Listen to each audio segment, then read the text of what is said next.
This is Due South on WUNC News. I'm Jeff Tabiri. We're talking about the economy and labor this hour. As usual, there's some good news with other concerning variables. There are going to be jobs that are created due to AI. There are going to be jobs that are destroyed due to AI. And we just have to hope for the best and manage this. Then later this hour, we speak with the head of the North Carolina Innovation Grant Program. It's an effort trying to bring inventions to market. We are making sure not only that these technologies are invented here, but that they stay here and they scale here. Jobs, labor, and the future of our wider economy today on Due South. First, the news.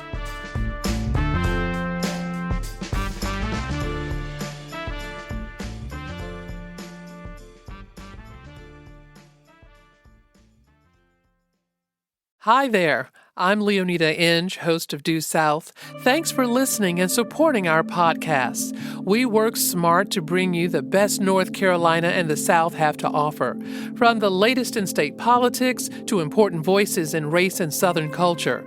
Due South is here every day. But we couldn't do it without your financial support. Thank you. If you like what you're hearing, please consider making a donation today at WUNC.org.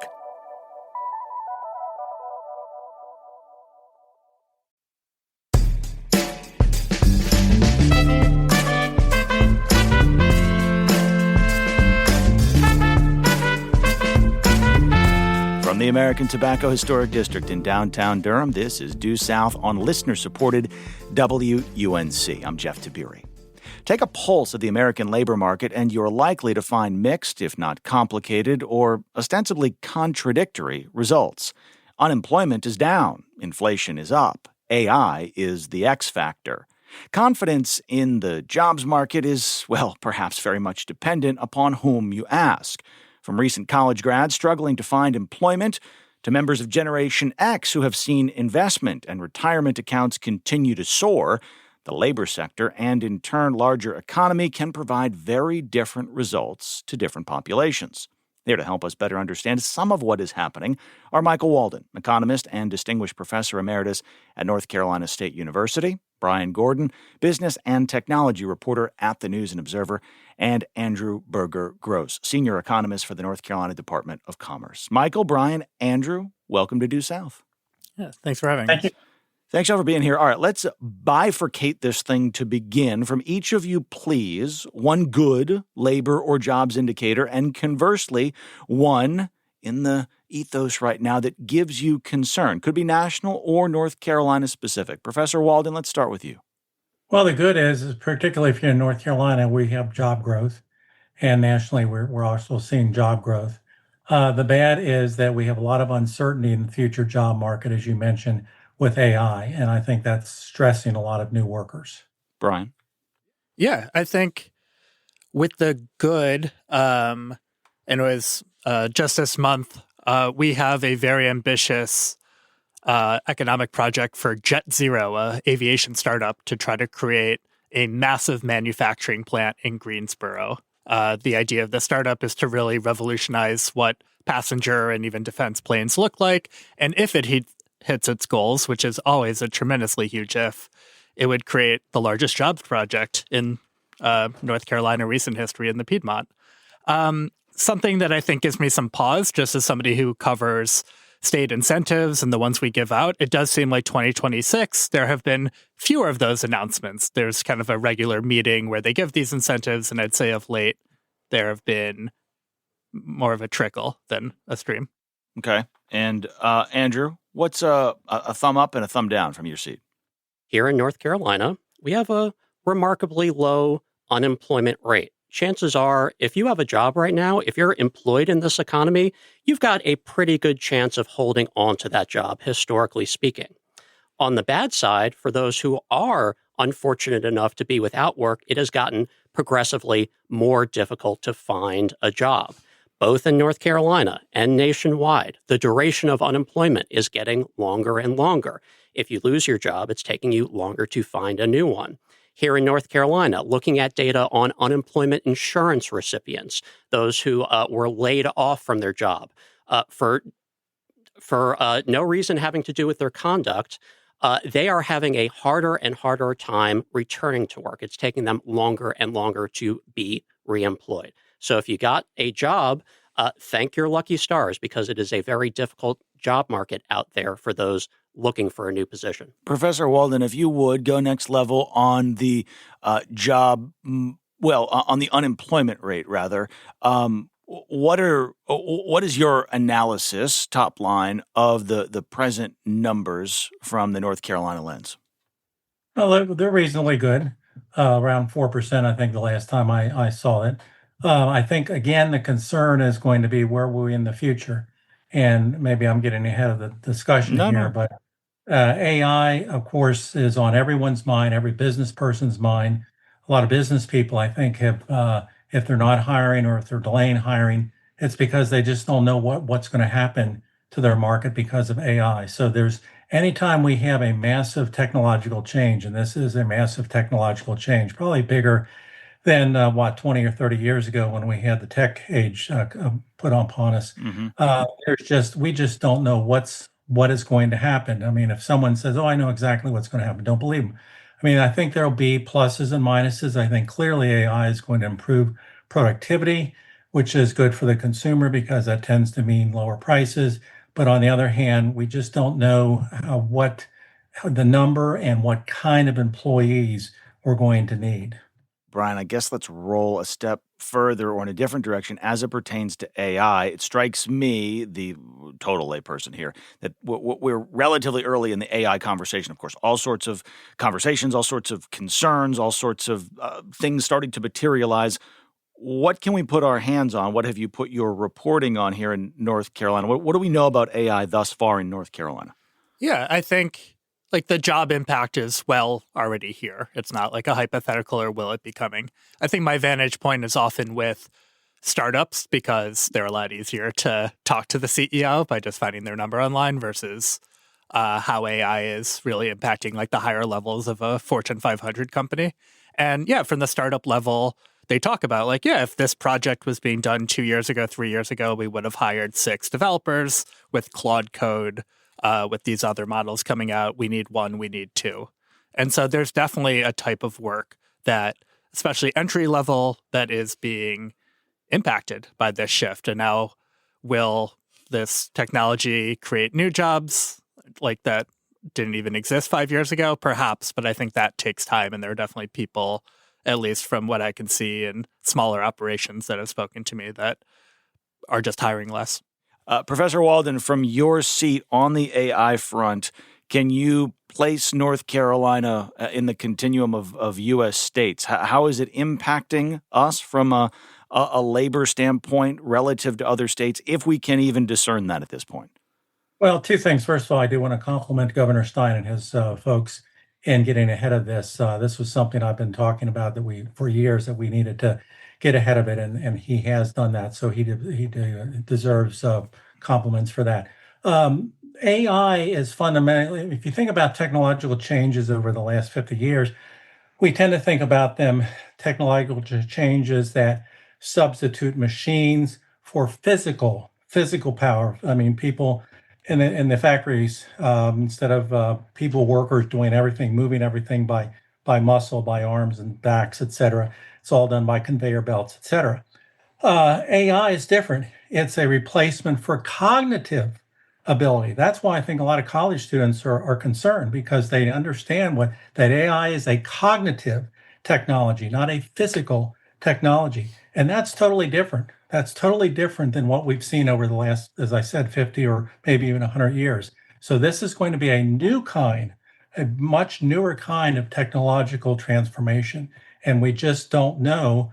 My view is there are going to be pluses and there are going to be minuses. There are going to be jobs that are created due to AI. There are going to be jobs that are destroyed due to AI. And we just have to hope for the best and manage this. And again, that's why I think what the governor has done to try to prepare North Carolina, particularly in the educational area, particularly in the college and four-year college and community college area. We need to get ahead of this and have the training programs ready to go and the retraining programs ready to go for people who are who are dismissed from their job due to AI. Yeah. And I think one thing that's interesting about how this isn't a physical technology, and overall that's true, but one way that AI is very much in the headlines in a physical space is data centers right now, which is a very hot button topic.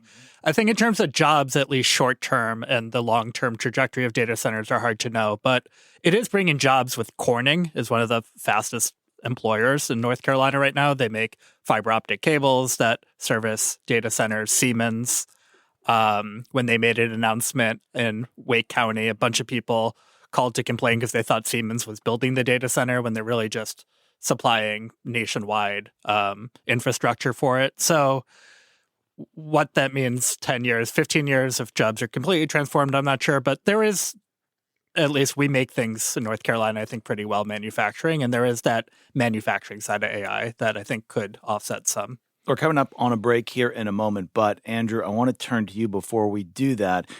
Talking about AI, your boss or your boss's boss, Governor Josh Stein, Democrat, announced in July a strategic roadmap with 3 priorities for artificial intelligence: protect, prepare, and transform. Not sure exactly how closely you're tethered to that, but from the state's perspective, give us a sense of how y'all are viewing AI as a labor factor and driver.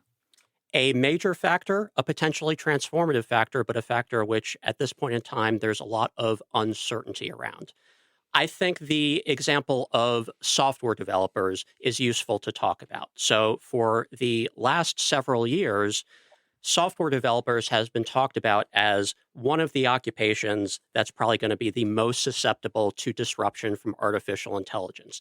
There are a lot of concerns, as you mentioned, Brian, that the next generation of information technology firms won't need as many software developers. They're going to hire many fewer of those. And there was a period for about a year and a half where employment of software developers was stagnant. That has changed over the last 6 months. Over the last 6 months, there's been a surge of hiring of software developers, which I think makes clear that, one, this technology is not stagnant. It is developing and evolving and changing over time. 2, the way that employers apply this technology is not stagnant. It is dynamic. It changes over time. It could be that the employer of 1 year ago was looking to displace workers. Now they're looking to drive more business, which will require adding more workers. So I think at the end of the day, the state is on the right path in terms of working with employers, working with work-based learning type programs like apprenticeship, like on-the-job training, to help prepare students, young people, early career individuals for what the modern workplace requires. We know that this type of workplace setting is what drives the best outcomes for workers. The problem is, at this point in time, a lot of those very same employers are still figuring out the best way to use this technology. So it's very, very much a moving situation. We are chatting with Andrew Berger-Gross, Brian Gordon, and Michael Walden about some of the economic factors influencing the labor market here in North Carolina and at points across the U.S. Stay with us. We'll be back in a moment. This is Due South on listener-supported WUNC. Welcome back. It's Due South on WUNC News. I'm Jeff Tiberi. We're chatting with Michael Walden, Professor Emeritus from NC State University, Brian Gordon, Business and Technology Reporter at the News and Observer, and Andrew Berger-Gross, Senior Economist with the North Carolina Department of Commerce. Brian, if you would just remind us, who are some of the biggest employers here in central North Carolina? You recently kind of re-upped this story, if you will. Yeah. So Research Triangle Park being a major just economic hub historically, Fidelity Investments has in recent years become the number one employer there, especially with technologists. Yeah. IBM definitely going through some changes, but there's still a major presence here. IBM owns Red Hat. Wolfspeed has also gone through many changes. They're a chip company. They emerged from bankruptcy, but they're still a big employer here. And then, of course, higher education, Duke University is the largest employer in Durham. Yeah. Yeah. And the second in the state behind only Walmart. Wow. And city and county governments are big ones, big employers. Yeah, especially when you get to the smaller, to the more rural counties. Yeah. the public sources. But yeah, I'd say manufacturing and biopharma has become huge. In some recent reporting that you've done, there's the article itself from the News and Observer. There's also it's like a slightly interactive thing where you can scroll through and you can look at the top 25 largest employers in some counties, top 10 in some counties. And one thing that was noteworthy, I thought, was that Amazon has emerged as a major employer in the region. Unsurprising, I think. 9th largest in Durham, 5th largest in Wake County, 3rd largest in Johnston County. Relatively new in terms of being a major employment player here. Professor Walden, go next level if you would. What does that tell you, or what should listeners understand about Amazon having so many employees in Central North Carolina? Well, one thing I think, if you mentioned Johnson County, I believe, one thing that I have observed, and this is actually going to come out in a book that UNC Press is publishing in October, is that we're seeing some dispersal away from the Triangle area and even the Charlotte area in terms of some of these marquee companies. The Rocky Mount Wilson area has been attracting some pharma and tech companies. The Hickory area has attracted some. So one of the things that I think I'm going to be looking for over the next, say, decade is whether there will be a dispersal of some of these marquee industries in North Carolina that may go to some of the smaller secondary tier, if you will, with no offense, secondary tier cities and regions in the state, which I think would be a great change in the sense of bringing very high-paying jobs to some of those regions where those kinds of jobs are lacking. I think some of the pressure to do that is the fact that if you look at the Triangle area, since it's so popular, land prices have been going up dramatically. And companies, even well-heeled companies, are going to look at that and say, well, could we locate somewhere else, save on some land costs, and still attract the employees that we want? Be interesting to see in the next several years that that's going to occur. Amazon, obviously a major employer across the nation. There was a report that came out in July of this year from the U.S. Government Accountability Office that underscored the fact that the number of Amazon workers, employees who rely on federal assistance, such as SNAP food stamps and Medicaid, has nearly tripled between February 2020 and September of 2025. So broad brushstroke here. More jobs are generally good. But I'm wondering if either your research, Professor Walden, or your reporting, Brian, or your expertise, Andrew, can answer the question of if all these Amazon jobs are generally good jobs. What do we know about them if we have this understanding that a lot of Amazon employees are struggling to make ends meet? What's coming to mind is the union efforts. I think that's unions organizing as a way that employees can express how they feel about whether they're satisfied with their job or they want more from it. There was a independent union push at the massive warehouse in Gardner, south of Raleigh, and that failed. I believe that was early last year. That ultimately failed. That was a year-long campaign. That same group is aiming to organize the Durham sites now. And yeah, Durham does have different demographics than Gardner, so we'll see what happens there. The other thing that just comes up, and I mean, that's a huge question, and I did tour the Gardner site, and it employs so many people. It's just like a giant city. During the tour, I didn't get to talk to each employee to be like, are you satisfied? And who doesn't want to be paid more?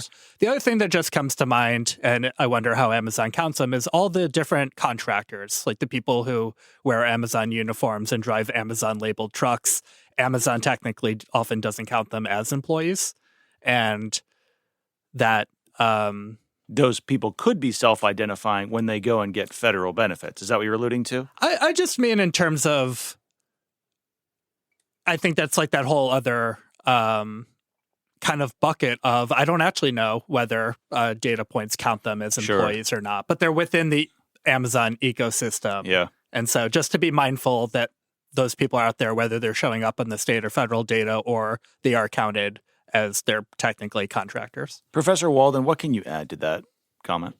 Well, what I would add is another issue that I can see happening in the state in the coming decades would be the labor movement. The politics may be changing. We're getting the younger people who tend to be more pro-union are getting older. They'll have more economic and political influence. North Carolina, of course, has been, well, I use the term anti-union for a long time, along with South Carolina. But we may see that change in the next several decades, and that could be a whole big game changer for not only how our ability to attract new companies, as well as where those companies locate. So that's something I tell people to keep on their list of what to watch for the future, whether there could be a strong movement to increase unionization in North Carolina. And just to be clear, that would be on the long-term vision board, and that would be a major transformation to labor as we've known it here in the state for some decades. Andrew? Absolutely. Absolutely. What I would say to the question of whether or not these are good jobs, I mean, certainly the state of North Carolina has an interest in promoting higher paying jobs. We know that a lot of our economic development incentives are structured such that they only go to companies that are paying jobs that pay above the average wage, for example. Problem is, not everybody can access those highest paying jobs. And when you talk to individuals in North Carolina, folks from the working classes, a lot of them talk positively about those warehouse jobs. A lot of them are leaving lower paying jobs in restaurants, in service providing industries, even in manufacturing, to go to work for some of these warehouses. So I think at the end of the day, the question of whether or not North Carolinians can live with dignity and whether or not companies in North Carolina can fulfill essential social needs, these are somewhat bigger picture questions than whether or not a job is good or bad per se, which could depend on your personal perspective. Andrew Berger-Gross, Brian Gordon, and Michael Walden here with us on Due South. I need to release Professor Walden. Want to say thank you for your time and analysis here on the program. Thank you, Professor Walden. All right, let's turn our attention to some of the younger members of the labor force. Recent college graduates are not having a good year. At the same time, there was a recent report from the State Department of Commerce that tells us employers are not having issues filling entry-level openings. This is obviously a Venn diagram. They're not totally in sync, but there's a lot of overlay here.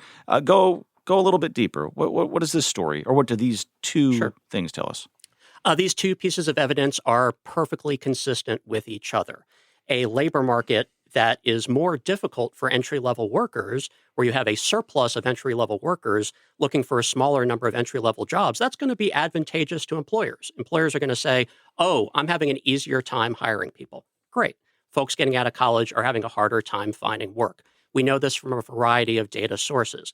We know this from national level data from the U.S. Census Bureau. And we also know it from North Carolina specific data from a tool we put out called NC Tower, which reports the actual employment and earnings outcomes from folks graduating from our state's university and community college system. And what you've seen is year after year for the past 2 years, the employment and wage earning outcomes for each graduating class have been getting worse, i.e. folks graduating last year were earning less than the individuals who graduated the year before. Usually with each passing year, we should expect post-college outcomes to improve. This is typically we only see outcomes getting worse when we're in a recession.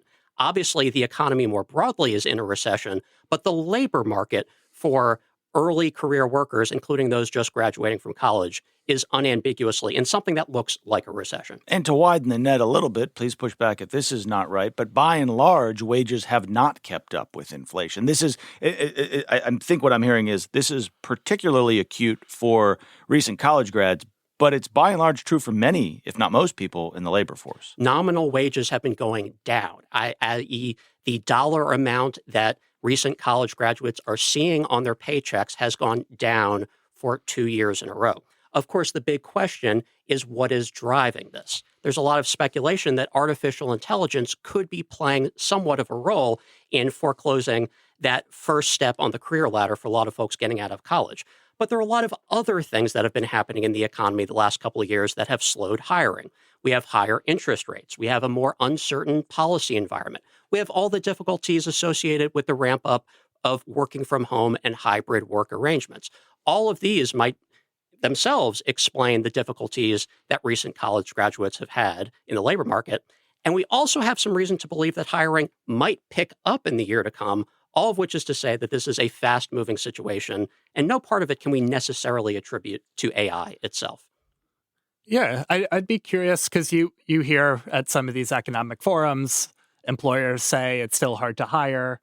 And I think I'd be curious, is there a bifurcation between blue collar and white collar where there is more blue collar demand? And you mentioned apprenticeships earlier. And I think there is a lot of focus on preparing blue collar workers and some of the jobs, whether it's pharma, data center manufacturing.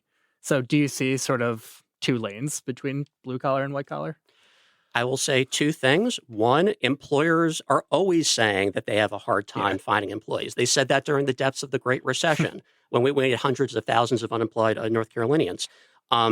Two, our office every couple of years puts out a survey called the Employer Needs Survey where they ask folks in North Carolina, are you having problems filling open positions? That's where that data point about entry-level hiring comes from. We report results by industry, including for manufacturing.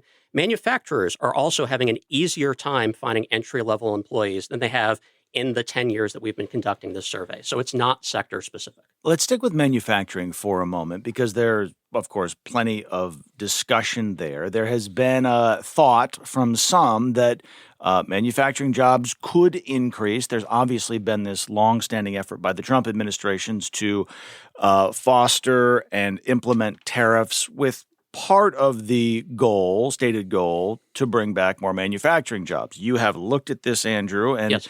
Forecast what this you expect to mean for North Carolina in the years and decade ahead. What can you tell us about your anticipation for manufacturing jobs in North Carolina?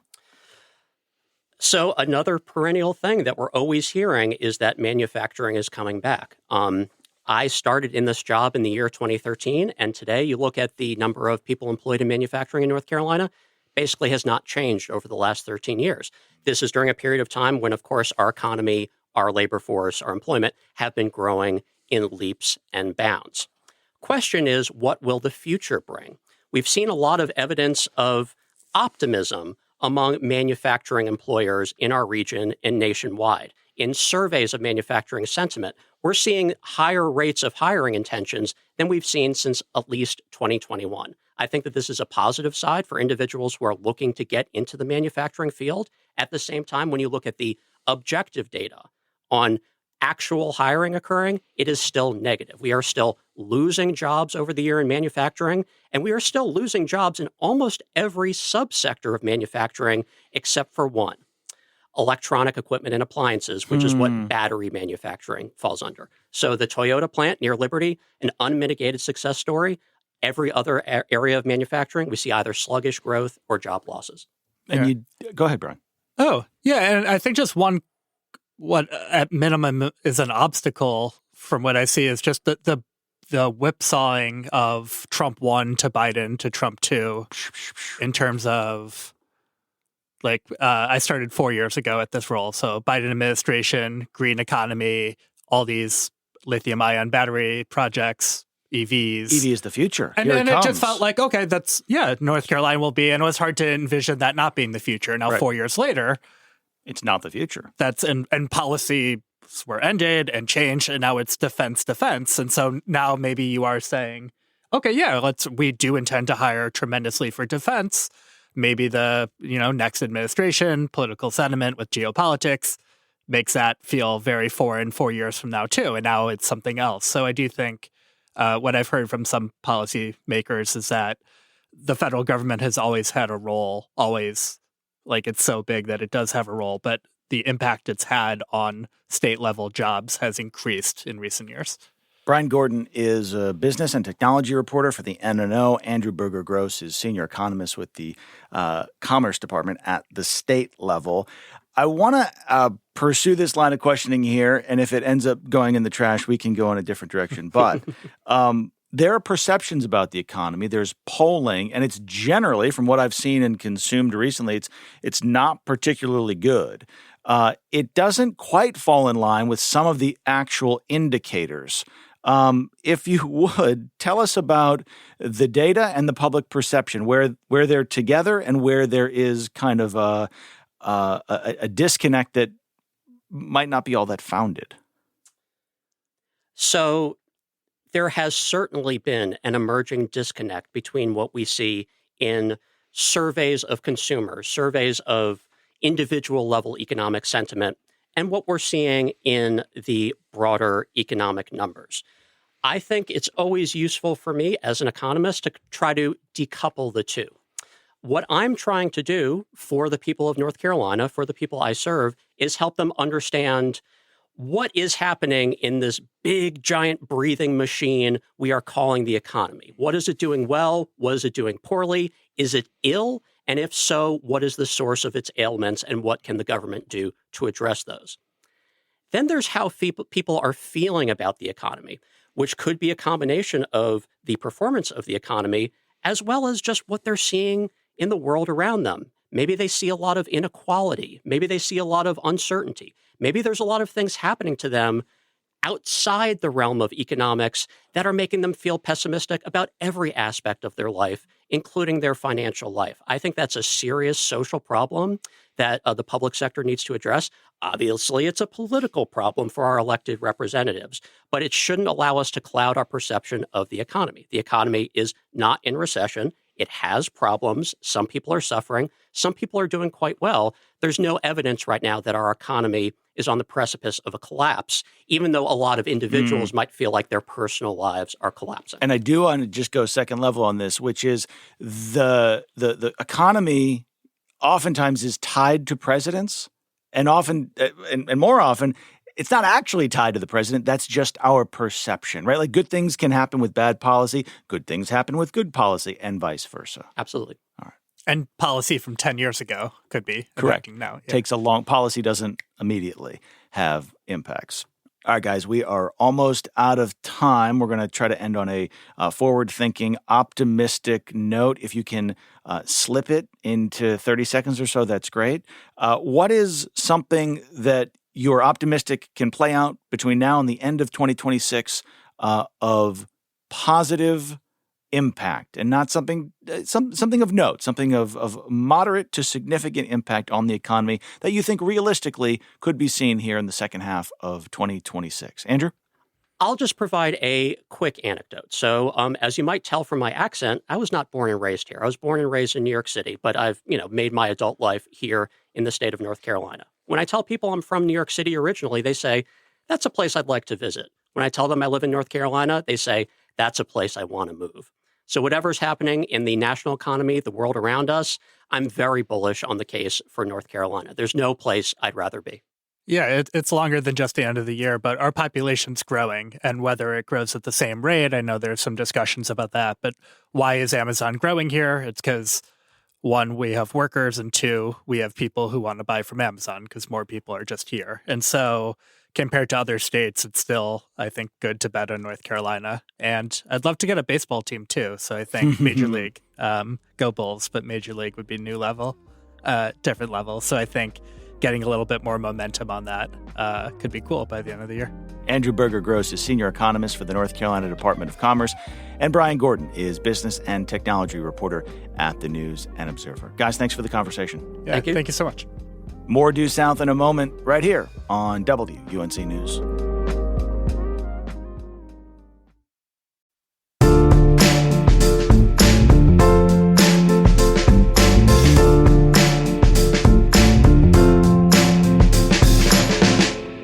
Welcome back. It's Due South on listener-supported WUNC News. I'm Jeff Tiberi. We're talking about jobs and the economy this hour. Let us now turn our attention from the current metrics and state of things to some of the adjacent forward-thinking initiatives. The Research Triangle claims a national reputation as a center for innovation. It's home to more than 4,000 tech companies. Research Triangle Park was established in 1959, a long-ago collaborative between universities, businesses, and the government to create opportunities to keep more skilled graduates in the state and grow the economy. Well, across the last 7 decades, RTP has played a key role in effectively restructuring North Carolina's economy as the labor force shifted from textiles, tobacco, and furniture into tech and life sciences. The Triangle remains one of the fastest-growing metro regions in our country. and it now has auxiliary homes for Novo Nordisk, Amazon, and Meta, among other notables. What will our state's labor force and economy center around half a century from now? The next chapter in growth, ingenuity, and creation may very well include NCInnovation. It's an ambitious and, again, well-funded entity that seeks to harness the expertise within the UNC system to bring an array of inventions to market. Michelle Bolas joins us now. She is the president and CEO of NCInnovation. Michelle, welcome to Due South.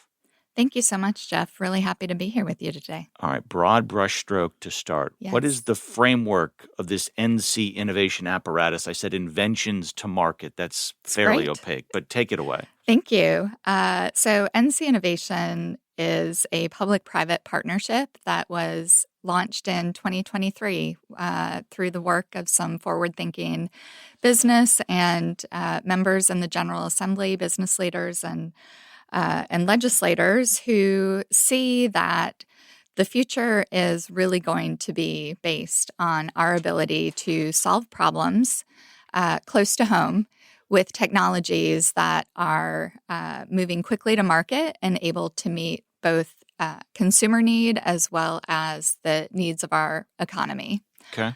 North Carolina's economy has representation across any individual sectors no more than 19%. So when we say center on technology, in our state, that really means that we have to do a lot of different things at the same time. Of course, we're known, as you said, in RTP for our high tech, our software, and our life science community, which has been the beneficiary of a lot of state funding over the years. But we also have strengths in ag tech, in future textile manufacturing, in energy transition and energy grid technologies, in ocean technologies. And I say this because this is really what NCInnovation is structured to bring to light, right? We are a hub and spoke model. We have hubs in 8 different areas of the state, and we have regional directors in those hubs working alongside our universities to identify technologies that are nascent in the lab but have a promising market application. And then we fund those technologies as we find them to help get them faster and at a higher value level to the market. Pilot funding, seed funding, is that a fair way of thinking about it? You're trying to get them off the ground through infancy. Right. So we're non-dilutive, which is really, really important. And what does that mean? It non-dilutive? means non-dilutive. We don't take equity position. We are philanthropic. So I would think of us as a philanthropic angel investor going in early to help the technology move toward a market opening. Okay. And at the same time, and this is really the secret sauce of NCInnovation, we are funding and bringing along the business development to get that aspect of commercialization underway, right? So often what you'll find is a researcher has a promising technology, they disclose it at the university level, they file the patent, they develop that technology, and then they're looking for a partner, right? Someone who will license that technology or a way to bring it into a startup. We're actually backing that commercialization process up and saying, while you're de-risking the science itself, the technology, let's develop it toward, let's work with industry, work with investors, and develop it toward a specific product opening in the market and help you get your regulatory pathway, your manufacturing pathway, your pipeline to capital formation. Okay. Let's do all of that while you're doing the science so you're really ready to go. I want to get to some of the examples here in a moment because they're fascinating, but I want to just lift that up and make sure I've got it right. So no equity for the state long term. Who holds the patent on something that could be an innovative drug or an innovative whatever it may be? Who Absolutely. So actually there is equity for the state in that the university holds the patent, right? So our universities, this is the way the American research enterprise works. Our universities are the owners of the technologies, right? They own the intellectual property. They share that ownership with the inventor. And so when that asset, when that technology moves into an industry use through a licensing agreement or moves into a startup company and develops in its value and attracts investors and has an exit, that profit flows back to the university and is split between the university and the inventor. Got it. So the state is building its own capacity to continue to do this work, right? Those universities are reinvesting in their patent portfolios and their faculty. Michelle Bolas with us here on Due South. She is the president and CEO of NCInnovation. So 3 years, give or take, NCInnovation has been around. If you know, you might not, how many applications, how many times have you been approached? Like, is it in the dozens and dozens or hundreds and hundreds? We do know, and it is in the hundreds and hundreds. So to date, we have reviewed nearly 300 applications. We have funded 47 technologies. So we have 47 in our pipeline. And we're really approaching that work as developing a portfolio, right? So again, taking an investor mindset.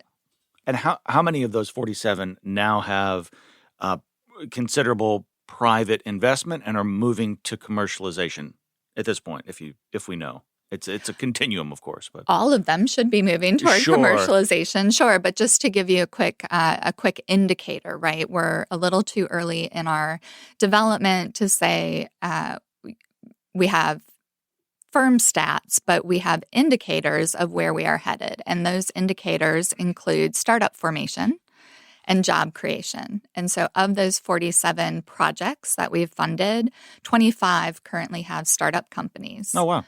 Right. So more than half. More than half. Yeah. And the majority of those have been formed while they've been working through our funding cycle. Yeah. We've created nearly 300 jobs. So those are private sector jobs that are doing some of the development work on the asset itself in a contractual relationship. So it's good for the community already, even at the nascent grant funding stage, and that is only going to continue. Public-private partnership here in play, and we're going to ask you about some of the specifics. I want to go nitty-gritty because 47 projects. That sounds good. Right. Some of these are to me they're wow, they're fascinating. Let's start in Charlotte. UNC Charlotte is working on something. You tell me exactly what it is. It's a filtration system that would potentially remove PFAS from drinking water, these forever chemicals. That's right. You're not involved in any of these projects explicitly or directly, I don't believe, but tell us a little bit about... Sure. But I certainly follow them because they're really cool. Yeah. Right. It's one of the most fun parts of the job is to get to know the researchers and what they're working on and the problem that they're trying to solve. And so obviously PFAS, these forever chemicals, are a huge issue, not only in North Carolina, but nationally. And these are chemicals largely that we consume through plastics, but they have seeped into groundwater and they're present in water sources in concerning levels, right?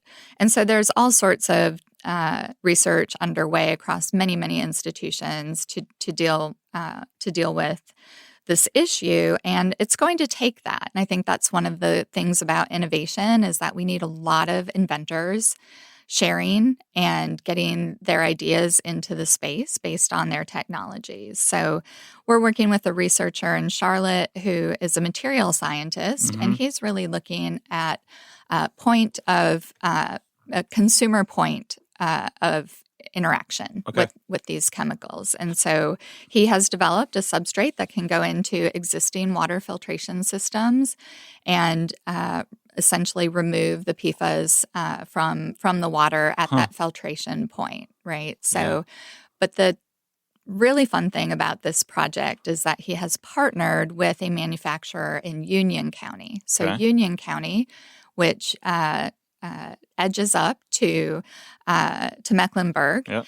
is one of the poorer counties in the state. And a manufacturing partner in Union County was willing to work with Dr. Poehler and retool a manufacturing line within their facility to help pilot some of the aspects of this product, and as such has a first right of refusal, so to speak. I don't know if that's actually contractual, but loosely, that's the way to think about it. Sure. Right, that's the way to think about it. To develop and manufacture the product once it's ready for market, and so that is really how we are making sure not only that these technologies are invented here, but that they stay here and they scale here. And that scale is really important. Of course. We have provisions within our legislation and within our contracts with these projects that they need to stay in North Carolina for 5 years post NCI funding. And hopefully, if it moves from kind of that birth or infancy and then the roots go down a little bit, if the project's here for at least 5 years, hopefully that makes it less likely they're going to get up and go elsewhere. It does. And the national numbers tell us that. Okay. National startup numbers tell us that at that 5-year inflection point, a startup, if it's still going, is much more likely to be moving into a scale stage, a growth stage, and that those startups are more likely to scale where they are. Michelle Bolas with us here for, unfortunately, just about 5 more minutes on Due South. But I want to throw a couple more of these to you and just hear about them because they're fascinating. Meanwhile, at NC State, they're working on a self-healing composite for maybe auto or spacecraft or airplanes. What's this one all about? I think the application here across many, many industries is really exciting. Yes, for autos, for shipmaking, for but a composite that, when gouged or scratched, actually starts to close that gap. Is activated to close that gap. Wow. So we're not lots talking of about like a giant hole, but maybe a scrape or a damage to the material itself? Damage to the material itself. The material itself is self-healing, right? So lots of interest from a defense innovation application and across many, many industry sectors. Wow. Yeah. All right. Yeah. One researcher in the mountains Yes. is seeking to turn useless sweet potatoes into milk. Yes, we love this. Sweet potato milk. Yes, absolutely. So, little known fact, UNC or Appalachian State University has an excellent program in fermentation science, nationally recognized. Their fermentation sciences program is really oriented at the needs of farmers and the ag community in Western North Carolina. And so working with local sweet potato growers to understand what their needs are, saw that there is a huge need to take excess sweet potatoes and turn them into commercially viable product at scale. So this is something that is now a partnership with the North Carolina Department of Agriculture, with local sweet potato growers out west, but also across the state. And North Carolina is the largest producer of sweet potatoes anywhere in the country. We are. That means that we've been the most affected by some of the downstream ramifications of the tariffs and need to find new markets for what in the past has been a very robust export market. All right, let's widen this lens in our final couple of moments. Are you so some of these projects are pursuing, you're actively seeking investors for them. At the same time, the NCInnovation Fund, I believe it's like $500 million. Are you taking on new projects? And if so, how many more are you pursuing here in the coming months or year? We are. Great question. So what we have from the state is the use of a savings account, right? So we have $500 million of funding that came out of state reserve, and it is now held in an account that NCInnovation manages, and we have the authority to spend the annual revenue off of that. Okay. So the corpus of the endowment is preserved for the people of North Carolina. That belongs to the state. We're not spending that. We're spending the annual revenue off of it on our grants program and our regional hubs. And so in that structure, we have an ability to continually, on a year-over-year basis, predict that we will do around $25 to $30 million a year in grant funding, which is phenomenal, because what we can do with that is really look at areas of strategic importance to the state, like securing the energy grid and the future of electrification in Charlotte, like developing a blue tech, ocean tech community in Wilmington. So that's, when you think about the opportunity for that, and you think about, what RTP looked like 50 years ago versus what it is today, we can say something about what North Carolina might look like in 50 years from a emerging technology perspective. Still in its relative infancy, NCInnovation is a fund that is seeking to connect ideas and creations eventually to market. We've been chatting with President and CEO of NCInnovation, Michelle Bolas. Michelle, thank you for the conversation. Thank you so much, Jeff. Thank you, as always, for tuning in to Due South on this Thursday. As a friendly programming reminder, we'll be with you tomorrow for our news and politics roundup. Included among the topics is a Carolina congressman who is backing out of his re-election bid. We'd love to hear from you in advance of our Friday program. If you've got questions or comments, please send them along, duesouth@WUNC.org. Until then, I'm Jeff Tiberi. This is Due South on listener-supported WUNC News.